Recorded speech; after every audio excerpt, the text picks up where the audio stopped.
সম্মানিত দর্শক, জাতীয় নির্বাচন কবে হচ্ছে? ডিসেম্বরে নাকি জুনে? সরকারের পক্ষ থেকে বারবার আশ্বাস দেওয়া হচ্ছে ডিসেম্বর থেকে জুনের মধ্যে হতে পারে। কিন্তু কেউ বিশ্বাস করছেন না।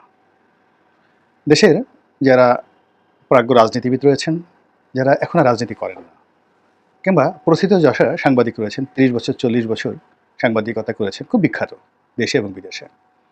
তো এরকম অনেকে তাদের যে সামাজিক যোগাযোগ মাধ্যম, তারা সবাই বলার চেষ্টা করছেন যে ২০২৮ সনের আগে কোনো নির্বাচন হচ্ছে না।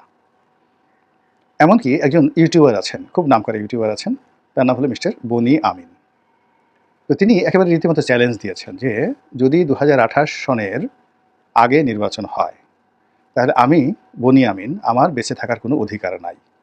মানে তিনি চ্যালেঞ্জ দিয়েছেন যে যদি ২০২৮ সনের আগে নির্বাচন হয় তাহলে আমি আত্মহত্যা করব, আমি মরে যাব, বা এর আগে আমার মরে যাওয়া উচিত। তো এইরকম কথাবার্তা সবাই বলার চেষ্টা করছেন। আমি অত বড় মানুষ নই, কিন্তু সেই আগস্ট মাসের একেবারে ১০-১৫ তারিখ থেকেই ১০ তারিখ থেকেই আমার কাছে মনে হয়েছে যে কোনো অবস্থাতেই এই ২০২৫ সনের ডিসেম্বর অথবা ২৬ সনের জুনের মধ্যে নির্বাচন হবে না। কিছুদিন আগে বিএনপি নেতা জনাব গয়েশ্বর রায়, তার স্ত্রীর যে শেষকৃত্য অনুষ্ঠান, সেখানে আমি সপরিবারে গিয়েছিলাম। তো সেখানে একান্ত একটা ঘরোয়া বৈঠক। আমি ছিলাম, আব্দুল আল মিন্টু সাহেব ছিলেন, সালাউদ্দিন সাহেব ছিলেন, গয়েশ্বর রায় ছিলেন, মির্জা ফখরুল সাহেব ছিলেন, তারপরে আলাল সাহেব ছিলেন। একেবারে ক্লোজ ডোর মিটিং, এই কজনই আমরা কেউ দরজা বন্ধ করে আলাপ আলোচনা করছিলাম। এটা আজ থেকে ধরেন মাস ৩ আগের ঘটনা। আমার স্ত্রীও ছিল সেখানে, আমার মেয়েও ছিল সেখানে। তো অনেকক্ষণ, প্রায় ঘণ্টাখানেক আমরা সেই রুমের মধ্যে গল্পগুজব করছিলাম। কিন্তু সেখানে সবাই জিজ্ঞাসা করছিলেন। আব্দুল আল মিন্টু সাহেব বললেন যে, রনি ভাই কী হবে আমাদের? আমি এমনি দুষ্টামি করে বললাম যে, মিন্টু ভাই, হয়তো আপনাদেরকে আবার পালানো লাগতে পারে। তো তিনি বুদ্ধিমান মানুষ, তিনি আর এটা নিয়ে কোনো বিতর্ক করলেন না। তারপর অন্যান্য যারা আছে আমরা আলাপ আলোচনা করতেছিলাম রাজনীতি নিয়ে। কিন্তু সালাউদ্দিন সাহেব যিনি আছেন, তিনি বেশ দৃঢ়তার সঙ্গে বললেন যে, লিখে রাখেন, ডিসেম্বর মাসেই নির্বাচন হবে, হতে হবে, এবং জাতীয় নির্বাচনের আগে যাকে বলা হয় স্থানীয় কোনো নির্বাচন হচ্ছে না। তো যাই হোক, আমি ভদ্রলোকের সঙ্গে কোনো বিতর্কে গেলাম না, কথাও বললাম না। আমি বললাম যে আচ্ছা ঠিক আছে, দেখা যাক, লেটস সি। কিন্তু দেখুন, এই ৩ মাসের মধ্যে পুরো পরিস্থিতি এমন অবস্থা হয়ে গেছে যে আমি সালাউদ্দিন সাহেবের সেদিনের যে বক্তব্য এবং তার কণ্ঠের যে দৃঢ়তা, এটি আমি এখন দেখছি না। এখনও তিনি ডিসেম্বর মাসে নির্বাচন করার ব্যাপারে দৃঢ় প্রতিজ্ঞ এবং সরকারের কাছ থেকে আদায় করার ব্যাপারে তিনি দৃঢ় প্রতিজ্ঞ। কিন্তু তিনি সেটি পারবেন এবং সরকার সেটা করবে, এটি 1% যে অ্যাসুরেন্স, এটি তার পক্ষ থেকে বোঝা যাচ্ছে না। এই গেল এক। ২ নম্বরে যেটি হচ্ছে, সেটি হলো এখন বিএনপির বেশিরভাগ নেতা তারা পরিকল্পনা করছেন, এবং ডেইলি স্টারে আজকে আমি যে ভিডিওটা করছি, আজকে ডেইলি স্টারের খবর হলো বিএনপি নির্বাচনের ডিসেম্বরের মধ্যে করার জন্য, দাবি আদায়ের জন্য রাস্তায় নামবে। এবং আমি আরেকটা বক্তব্য দেখলাম জনাব গয়েশ্বর রায়ের। তিনি বেশ চমৎকারভাবে বললেন যে আমরা গত ১৫টি বছর ধরে শেখ হাসিনার সর্বোচ্চ জুলুম এবং অত্যাচার সহ্য করে এখন পর্যন্ত টিকে আছি। তো যেখানে শেখ হাসিনা আমাদেরকে এত অত্যাচার করে নির্মূল করতে পারেননি, সেখানে একটা অরাজনৈতিক সরকার, যার কোনো রাজনৈতিক ভিত্তি নেই, সংগঠন নেই, তারা আমাদেরকে কি নির্যাতন করবে, কতটা নির্যাতন করবে। অত্যন্ত গুরুত্বপূর্ণ এবং তাৎপর্যপূর্ণ কথা। তিনি খুব প্রাজ্ঞ নেতা, এবং ইশারাই কাফি। তার এই বক্তব্যের মধ্যেই যে জিনিসটি বোঝা যায় সেটি হলো যে আমরা যদি আন্দোলনে নামি, রাজপথে নামি, দাবি আদায়ের জন্য নামি, তাহলে সরকার ক্ষমতায় থাকতে পারবে না। কিন্তু বিএনপি আসলে ইলেকশন চাচ্ছে, কিন্তু এই মুহূর্তে সরকারের যে পতন, এটা কিন্তু বিএনপি চাচ্ছে না। এটা শিওর যে বিএনপি ডিসেম্বরের মধ্যে নির্বাচন চাচ্ছে। কারণ হলো, যদি যৌক্তিকভাবে আপনি দেখেন, এর বিকল্প বিএনপির হাতে নেই। দিন যত যাচ্ছে ততই বিএনপি জটিল থেকে জটিলতর অবস্থার মধ্যে পড়ছে। বিভিন্ন এলাকাতে মারামারি কাটাকাটি হচ্ছে, অনেক বদনাম হচ্ছে, দুর্নাম হচ্ছে। আর বিএনপির এই মুহূর্তে যারা প্রতিপক্ষ রয়েছে, রাজনৈতিকভাবে প্রতিপক্ষ, তারা শক্তিশালী হচ্ছে। এমনকি আওয়ামী লীগের ফিরে আসার পথ উন্মুক্ত হচ্ছে। এবং ডক্টর মোহাম্মদ ইউনূস, তিনি না চাইলেও তার সঙ্গে সাথীদের প্রলোভনে বা প্ররোচনায় তিনি আরও দীর্ঘদিন ক্ষমতায় থাকবেন, এরকম একটা পরিবেশ বা পরিস্থিতি তৈরি হয়ে গেছে। তো কাজেই এই সার্বিক অবস্থা বিচার করে, বিশ্লেষণ করে বিএনপিকে ডিসেম্বরের মধ্যে একটা নির্বাচন চাইতেই হবে। আবার সরকার যে অবস্থার মধ্যে এখন পৌঁছে গেছে, এই কারণ হলো এই সরকার এখন অবস্থা দৃষ্টি মনে হচ্ছে যে এটি কোনো সার্ডেন সরকার নয়। এর পেছনে বিভিন্ন মানুষের বিনিয়োগ আছে, বিভিন্ন মানুষের ডিজায়ার আছে, অনেক মানুষের দীর্ঘদিনের কর্ম রয়েছে, অনেক মানুষের প্ল্যান রয়েছে, পরিকল্পনা রয়েছে। এখানে বহু পক্ষের অংশগ্রহণ আছে, বহু পক্ষের হাত আছে, বহু পক্ষের যাকে বলা হয় এখানে বিনিয়োগ রয়েছে। এমন ধরুন হঠাৎ করে আপনি একজন উপদেষ্টা হয়ে গেলেন, আমি নাম বললাম না, যার সঙ্গে ডক্টর মোহাম্মদ ইউনূসের কখনো পরিচয় ছিল না, কিন্তু হয়ে গেছেন। নিঃসন্দেহে এখানে তৃতীয় পক্ষ, চতুর্থ পক্ষ, পঞ্চম পক্ষ এখানে কাজ করেছে। কোনো একজন বিশেষ সহকারী হয়ে গেছেন, যার সঙ্গে ডক্টর ইউনূসের কোনো সম্পর্ক ছিল না, কিন্তু হয়ে গেছেন। তার সঙ্গে এরকম বিভিন্ন পক্ষের যোগাযোগ আছে। তাহলে এই সরকারের যে নিয়োগগুলো হয়েছে এই সময়টাতে, রাষ্ট্রদূত থেকে শুরু করে সচিব, তারপরে অন্যান্য সাংবিধানিক পদ থেকে শুরু করে আরও অনেক জায়গাতে এর সঙ্গে অনেক কিছু জড়িত, লেনদেন জড়িত, প্রভাব জড়িত, প্রতিপত্তি জড়িত, ব্যক্তি স্বার্থ জড়িত, আরও অনেক কিছু।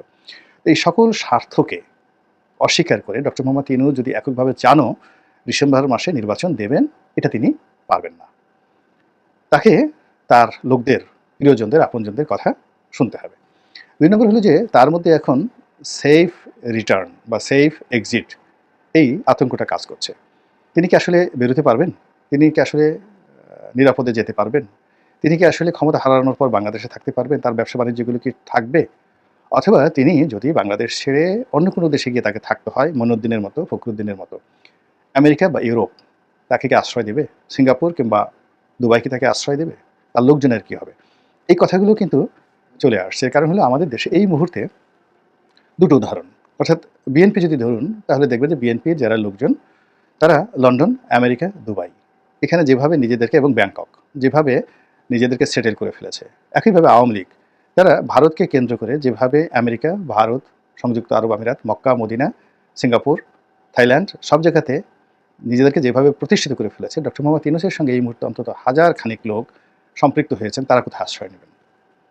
এখনো পর্যন্ত যেখানে আশ্রয় নেবেন ওইরকম কোনো পলিটিক্যাল সমঝোতা তাদের কারোর সঙ্গে তৈরি হয় নাই। কাজেই তাদেরকে ক্ষমতায় টিকতে হবে, অথবা ক্ষমতা থেকে যদি তাদেরকে চলে যেতে হয় শান্তিপূর্ণ উপায়ে, with good faith and trust, এটা সুন্দর ইলেকশন দিয়ে তাদেরকে যেতে হবে, যেটি এই মুহূর্তে একেবারে শতভাগ সম্ভব হচ্ছে না।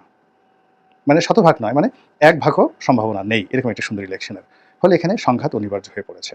আর এই সংঘাত অনিবার্য যদি সংঘাত হয়ে পড়ে, মারামারি, কাটাকাটি, রাজপথ, এবং আমাদের এই সময়টিতে বিশেষ করে এপ্রিল, মে, জুন, জুলাই, আগস্ট পর্যন্ত খুব খারাপ সময়, ভীষণ খারাপ সময়। রাজপথ খুব উত্তপ্ত থাকে, হরতাল, অবরোধ, মারামারি, কাটাকাটি এগুলো চলতে থাকে। এটা বাংলাদেশের একটা চিরাচরিত অবস্থা। এবং এই অবস্থাতে বিএনপি যদি রাজপথে নামে একটি আন্দোলনের জন্য, তাহলে সরকার সেটা কীভাবে মোকাবেলা করবে?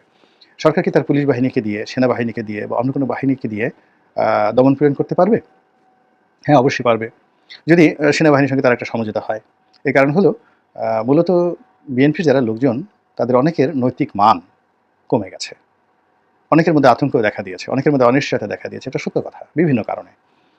এটা বিএনপির মধ্যে অন্তর্দ্বন্দ্ব হতে পারে, কিংবা বিএনপির শীর্ষ নেতৃবৃন্দ যারা আছেন তাদের সঙ্গে যারা জুনিয়র নেতৃবৃন্দ রয়েছেন তাদের সম্পর্কের অবনতির কারণ হতে পারে। ইতিমধ্যে সরকার যাদেরকে টার্গেট করেছে তাদের অনেককে সরকার কাছে নিয়েছেন, পদ দিয়ে, পদবি দিয়ে, আরও ধূপ দিয়ে, ধুতি দিয়ে সরকার তাদেরকে কাছে নিয়ে গেছেন, এবং তাদের কথাবার্তা সব কিছু এলোমেলো হয়ে গেছে, যা কিনা বিএনপি নেতাকর্মীরা মেনে নিতে পারছেন না। তারপর তারেক রহমান সাহেব, বেগম খালেদা জিয়ার দেশে আসা না আসা, এটি নিয়ে ভীষণ রকম বিতর্ক।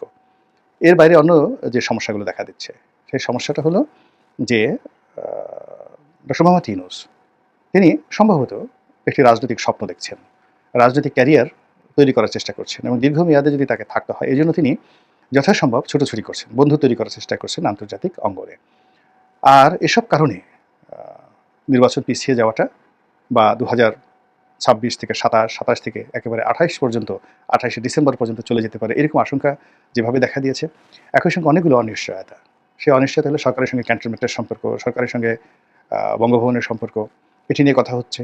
এমনকি যদি ভারতের সঙ্গে ডক্টর মোহাম্মদ ইউনূসের একটি সমঝোতা হয়ে যায়, যেভাবে 1/11 মইনুদ্দিন ফখরুদ্দিনের সঙ্গে হয়েছিল, এবং তখনও কিন্তু একই ঘটনা। অর্থাৎ তখনও আওয়ামী লীগের সঙ্গে মইনুদ্দিন ফখরুদ্দিনের যে সম্পর্ক খুবই খারাপ অবস্থায় পৌঁছে গিয়েছিল।